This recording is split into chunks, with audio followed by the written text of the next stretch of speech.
जय श्री राम प्रेमी भक्तों। प्यारे भक्तों, जब भी आपको दुख रुलाए तो यह उपाय करना, जीवन भर आप खुशहाल रहेंगे। देखिए बंधुओं, इस संसार में जितने भी मनुष्य हैं, सबके पास दुख ज़्यादा है और सुख बहुत कम है। तो जब दुख आता है तो वास्तव में ही वो दुख रुलाता तो है ही, लेकिन उसका उपचार हमारे संत बताते हैं। लेकिन हम संतों पर विश्वास थोड़ा कम करते हैं। अगर हम संतों की वाणियों पर, संतों के कथन पर अगर पूर्ण विश्वास कर लें तो हमें दुख रुला नहीं सकता और जीवन हमारा खुशहाल बीत सकता है। लेकिन हम संतों की वाणियों को अपने अंदर उतारते ही नहीं, उनको हम प्रैक्टिकल करते ही नहीं, केवल पढ़ लेते हैं और सुन लेते हैं। लेकिन यह 100% सत्य है, ये अनुभव भी है कि संतों ने जो वाणियाँ लिखी हैं वह पूर्ण प्रैक्टिकल के साथ, पूर्ण अनुभव के साथ लिखी हैं। लेकिन उसका हम मंथन करते नहीं हैं। अगर मंथन करें और उसका सार तत्व ढूंढें और उसका फिर हम जैसे संतों ने प्रैक्टिकल किया ऐसे प्रैक्टिकल करें तो वास्तव में हमारा पूरा जीवन खुशी से व्यतीत हो। तो बंधुओं, जब हमें दुख रुलाए तो हमें क्या उपाय करना चाहिए, आज का टॉपिक भी यही है। बड़े ध्यान से सुने और समझें और अपने जीवन में अवश्य उतारें, क्योंकि दुख किसी को भी नहीं छोड़ता है। चाहे कोई संत हो, चाहे भक्त हो, चाहे छोटा है या बड़ा है, राजा है, गरीब है, अमीर है, किसी भी स्थिति में दुख किसी को छोड़ता नहीं। लेकिन जो उपाय ये संतों ने बताया है उसको जीवन में उतार लिया तो आप दुख से घबराएंगे नहीं, दुख आपको रुलाएगा नहीं। हाँ, आएगा, छू करके चला जाएगा। अगर इतना भी हो जाए तो भी इंसान को संतोष हो जाता है।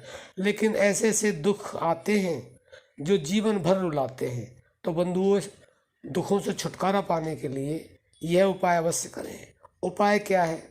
उपाय बहुत ही साधारण है और बहुत ही सरल है और संतों का बताया हुआ है और हमारे शास्त्रों में भी लिखा हुआ है। हम केवल उस परमात्मा से जुड़ जाएं। अब प्रश्न ये आता है कि उस परमात्मा से जुड़े कैसे? उस परमात्मा से जुड़ने के लिए हमारे पास बहुत ही सरल और साधन तरीका सबके पास है, सब जानते हैं, लेकिन अब अनभिज्ञ हैं। हम जीवन जीते हैं, किससे जीते हैं? श्वासों से जीते हैं।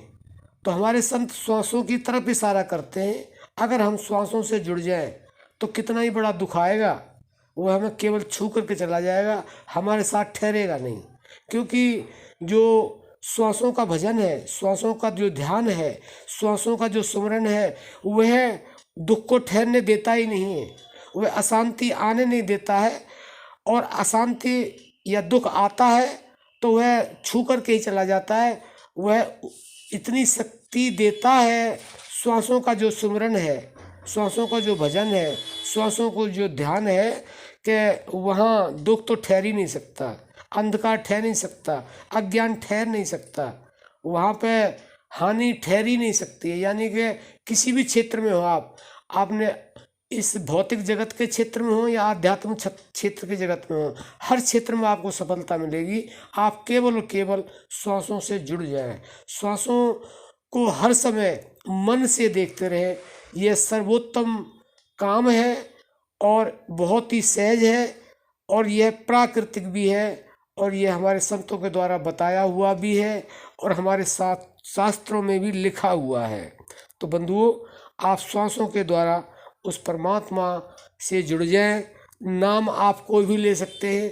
प्राकृतिक जो नाम है वह केवल हमारी श्वासों में घुला हुआ है, वह हंस मंत्र का नाम है।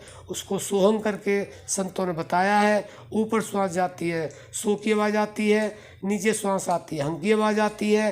तो आप मन में सो श्वास ऊपर आई बोल सकते हैं और श्वास गई तो हम बोल सकते हैं। इस तरह से आप निरंतर अभ्यास करें तो आपके जीवन में कोई भी दुख आएगा वह ठहरेगा नहीं, वह तुरंत छू करके चला जाएगा और आपके जीवन में शांति होगी, आपके जीवन में सुख होगा, आपके जीवन में आनंद होगा। और आध्यात्म क्षेत्र में तो आप इतनी तरक्की कर पाएंगे जिसके लिए कहना ज़्यादा बहुत मुश्किल है, क्योंकि यह केवल और केवल परमात्मा की प्राप्ति के लिए यह साधन है। क्योंकि वैसे वाणी से भी बोला जाता है, होठों से उपांशु भी बोला जाता है, मन से भी बोला जाता है, लेकिन प्राणों से, श्वासों से जो जप किया जाता है ये सर्वाधिक जप है। और इससे ही जुड़ने के बाद में उस परम तत्व का अनुभव होता है जिसके लिए हम इस जीवन में आए हैं। तो आशा करते हैं इस तरह से आप अपने जीवन में यह उपाय ज़रूर करेंगे और इस जीवन से हमेशा हमेशा के लिए शांति, दुख, तकलीफ, इन सब चीज़ों को दूर करेंगे। अब हम अपनी वाणी को विराम देते हैं। जय श्री राम।